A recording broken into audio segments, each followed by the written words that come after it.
আচ্ছা, ছাত্র জীবনে বিয়ে ও পড়াশোনা কিভাবে মেনটেন করবো, এবাদতে মনোযোগ এবং আগ্রহ বাড়ানোর উপায় কি? ছাত্র জীবনে বিয়ে করা ভালো তো, ছাত্র জীবনে বিয়ে করা কি ভালো।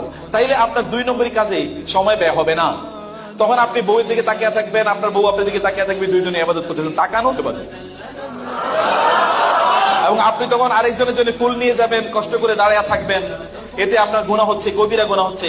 আর আপনার ওয়াইফের জন্য আপনি ফুল নিয়ে গেলেন, এটাও আপনার জন্য সওয়াব হয়ে যাবে।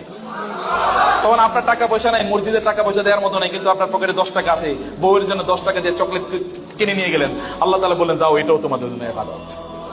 অতএব দুইজন মিলে ইবাদত করবেন, গ্রো টুগেদার, একসাথে ইবাদত করবেন।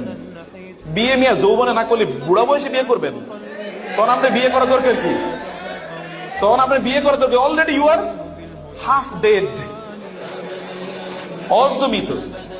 রাসূলুল্লাহ বলেছেন তুমি যৌবনে বিয়ে করো, তাহলে তোমরা কি উভয়ে আনন্দ ফুর্তি করতে পারবে, এটা তো আনন্দের বয়স।